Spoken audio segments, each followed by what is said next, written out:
Hello guys, আসসালামু আলাইকুম। সবাইকে জানাচ্ছি শুভ সন্ধ্যা। আজকে তাসিনের বার্থডে, তাই আমরা চলে এসেছি বুক ওয়ার্ল্ডে।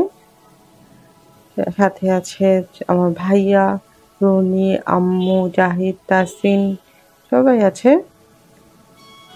আমার ভাইয়া একটু সবার ভিডিও নিচ্ছে।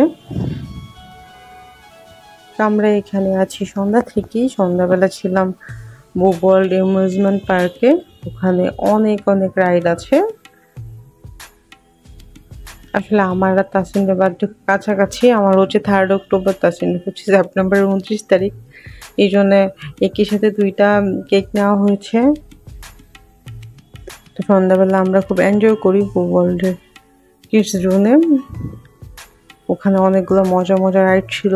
তাছাড়া সন্ধ্যাবেলা এখানে আসলে একটা বার্থডে পার্টি চলছিল, এই জন্যে আমরা আর সন্ধ্যাবেলা কেকটা কাটিনি। তো ওদের প্রোগ্রাম শেষ হয় রাত 10টার দিকে। তারপরে আমরা আসি এখানে প্রোগ্রামটা করতে। তো এখন সব খালি, শুধু আমরাই আছি। তো আমরা এখানে খেয়ে নিয়েছি এর আগে, খেয়ে এখন আমরা কেক কাটতে আসছি। কি কি খেয়েছি ভিডিও শেষে আপনাদেরকে দেখাবো।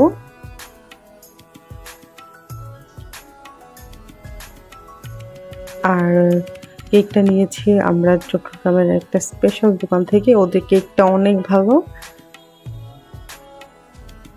আমরা কেকটা নিয়েছিলাম দুলচে কেক সুইটস অ্যান্ড মোর থেকে। এটা আমাদের দুলচে থেকে ফার্স্ট কেক ছিল, এর আগে কখনোই আমরা নিইনি। বাট কেকটা এত টেস্টি ছিল। এর আগে সবসময় আমরা হাইওয়ে থেকে নিতাম, কিন্তু এবার নেওয়া হয়েছে এখান থেকে। ফ্লেভারসের কেকগুলো ভালো, কিন্তু আমি সাজেস্ট করবো দুলচে থেকেও আপনারা ট্রাই করতে পারেন। দুলচের কেকটা অনেক বেশি টেস্টি ছিল। এটাকে ওই এখানে যে ওয়েটার আছে ওনাদেরকে একটু রিকোয়েস্ট করলাম আমাদের একটা ফ্যামিলি পিকচার তুলে দেওয়ার জন্য, আমাদের সবাই একসাথে। এই জন্য উনি আমাদের পিকচারটা তুলে দিচ্ছে। এখানে আমার ভিডিওটা আসলে একদিকে স্টিল হয়ে আছে। আমার মনে হচ্ছিল আমার ভালো লাগার মুহূর্তগুলো আপনাদের সাথে শেয়ার করি, এই জন্য আমি ভিডিওটার পোজ দেইনি, আমি ধরে রেখেছিলাম ক্যামেরাটা।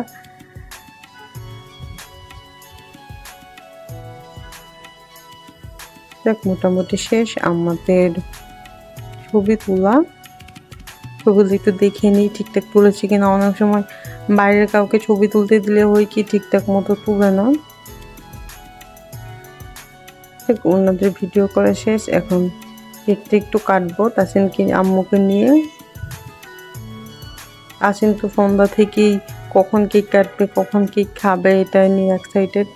সে মাঝখানে রাইসও খাচ্ছিল না, কেক খেয়ে ফেলবে, কিন্তু কেক কাটতে গেলে তো একটু ছবি তুলতে হয়। ওর হচ্ছে একটু খেয়ে নিবে তারপরে ছবি তুলবে, কিন্তু ছবি তুললে তো পরে খারাপ দেখা যাবে একটু করে খেয়ে নিলে। তাসিন সবসময় এরকম করে, মানে কেক আনলে আগে ভাগে খেয়ে নিতে চায়। অনেক সময় কেক এনে লুকিয়ে রাখি, ঠিক মতো দেখাই না। তো যাক, আমাদের কেক কাটার প্রোগ্রাম শেষ। আমরা আসলে নিয়েছিলাম fried rice, fried chicken, vegetable, chilli beef ছিল, কোল্ড ড্রিঙ্কস ছিল। তো সব মিলে আমাদের প্রাইস পড়েছিল 380 টাকার মতো। তো আরও এটা সেটা মিলে 400 টাকা, কারণ আমরা এক্সট্রা করে কয়েকটা আইটেম নিয়েছিলাম। তো আপনারা যদি চান সেট মেনু, তখন দাম পড়বে 300 থেকে 350 টাকা। যদি আপনি এই সেট মেনুর সাথে আরও কিছু এক্সট্রা নিতে চান, তাহলে 400-450 টাকার মধ্যে একদম মানে পেটে ওভারলোডেড করে খেতে পারবেন। আর ওদের খাবারগুলো অনেক টেস্টি। খাবারগুলো একটু দেখায় আপনাদেরকে। তো আমরা এই খাবারগুলো নিয়েছিলাম, খুবই টেস্টি ছিল। আমার আসলে বুক ওয়ার্ল্ডের খাবার ভালোই লাগে। আর ওরা সাধারণত ঝাল একটু কম দেয়, যেহেতু বাচ্চারা এখানে বেশি প্রোগ্রাম করে। বাচ্চাদের জন্য একদমই ওরা একটু মিষ্টি মিষ্টি করে রান্নাটা করে। আর কেউ যদি এক্সট্রা ঝাল খেতে চায় তখন একটা স্পাইসি কিছু একটা অর্ডার করে দিলেও হয়ে যায়। তো ওদের যে ফ্রাইড রাইসটা আছে, চিকেন ফ্রাইটা আছে, এটা আসলে খুবই টেস্টি। বাচ্চারা খুব পছন্দ করে খায়, কারণ তাসিনকে নিয়ে যেহেতু আমার প্রায় যাওয়া হয় এখানে, এই জন্য আমি জানি মানে এটা টেস্টটা অনেক ভালো।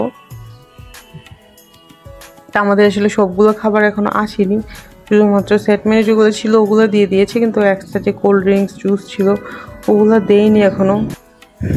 তো আমাদের খাবারগুলোর জন্য আমরা আসলে ওয়েট করছিলাম যে কখন বাকি খাবারগুলো আসবে, কারণ সবগুলো খাবার একসাথে না দিলে বা কোল্ড ড্রিঙ্কস ছাড়া তো আমার খেতেও ইচ্ছে করে না। তাসিনের জন্য চুপচাপ বসে আছে, বাকি খাবারগুলো আসলে তাসিন খাবে। আমি ভাবলাম ফাঁকে একটু ছবি তুলে নিই তাসিন আর জাহিদের সাথে।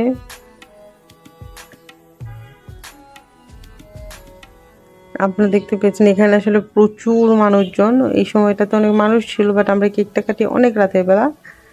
আমাদের খাওয়া দাওয়া, কেক কাটা সব কিছুই ডান। এখন আমরা চলে যাব বাসায়, কারণ অনেক রাত হয়ে গিয়েছে, অলরেডি 11:30টার মতো বাজে। তো এখন আসলে লেট করে ঠিক হবে না। যদিও জামালখান এলাকাটা যথেষ্ট ভালো, ওটা রিস্ক নেই, অনেক রাত পর্যন্ত থাকা যায়, কিন্তু তাও তো রাত হয়ে গিয়েছে, রাস্তায় যদি কোনো প্রবলেম হয়, জন্য আমরা এখন চলে যাব। যাওয়ার সময় আপনাদেরকে জামালখানটা দেখাবো।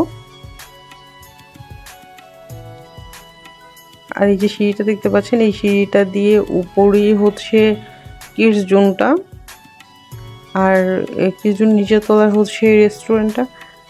এই রেস্টুরেন্টটাতে আপনারা 200-300 জন খাওয়াতে পারবেন, মানে একটু আগে পরে করে খাওয়াতে হবে আর কি। আর এখানে ও যদি বেশি মানুষজন চলে আসে তখন ওয়েট করারও ব্যবস্থা আছে, উপরেও একটা মিনি রেস্টুরেন্ট আছে, চাইলে ওখানেও খেতে পারবেন। তাসিন আসলে 2-1টা বেলুন নিয়ে যেতে যাচ্ছে বাসায়, এই জন্যে বেলুন খোলা ট্রাই করতেছে। এই যে তাসিন 3টা বেলুন নিয়ে নিল। বাচ্চাদের কাজই হচ্ছে, বাসায় যাওয়ার সময় অন্তত 1-2টা বেলুন নিয়ে যাওয়া লাগবে। এখন আমরা লিফটে করে নিচে যাব, আর যদি এই ফ্লোর থেকে ওই ফ্লোরে আসা যাওয়া করা হয় তখন আসলে সিঁড়িটাই আমরা ইউজ করি এখানে। তো প্রায় 3 তলা থেকে নিচে নামা লাগবে, এই জন্যে আমরা লিফটটা ইউজ করছি।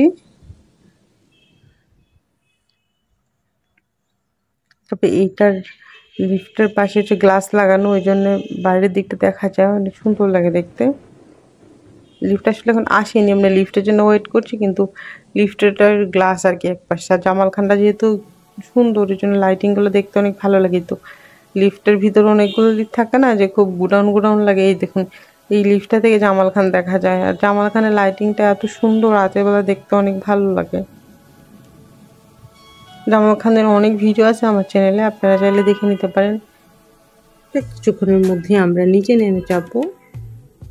নিচের রাস্তাটা একটু দেখাই, জামালখানটা অনেক সুন্দর, সেই রাস্তাটা অনেক ক্লিন আর প্রচুর কাজ। জামালখানকে বলে তো ক্লিন সিটি, গ্রিন সিটি এরকম বলে চট্টগ্রামের। আমি একটু দেখাই সামনে রাস্তাটা। আর লিফট খুললেও চমৎকার সুন্দর একটা পেন্টিং করা আছে, এটা ক্লোজ করে এদিকে কিছু শপিং মল আছে পাশে, মানে এখান থেকে দরকারি সব কিছু নিতে পারবেন। এখানে একটি রেস্টুরেন্ট আর একটা কেকের দোকানও আছে এখানে, চাইলে এখান থেকেও আপনারা কেক টেক কিনে নিয়ে যেতে পারবেন। এই তো আমরা নিচে চলে এসে, আসলে অনেক রাত হয়ে যাওয়ায় একদমই কোনো যানবাহন নেই, একদম ফাঁকা ফাঁকাই। তো আজকের ভিডিও এই পর্যন্তই। এখানে একটা সুন্দর জায়গা আছে, বুবল লেখা, আমি আসলে ওই জায়গাটাতে ছবি তুলবো, এই জন্য রেখে দিতে চাচ্ছি। ওই লেখাটা আমার অনেক ভালো লাগে, বুবলটা আসলে আমি ট্রাই করি এই জায়গাটাতে একটু ছবি তোলার জন্য। এই যে এই লেখাটাতে। আল্লাহ হাফেজ।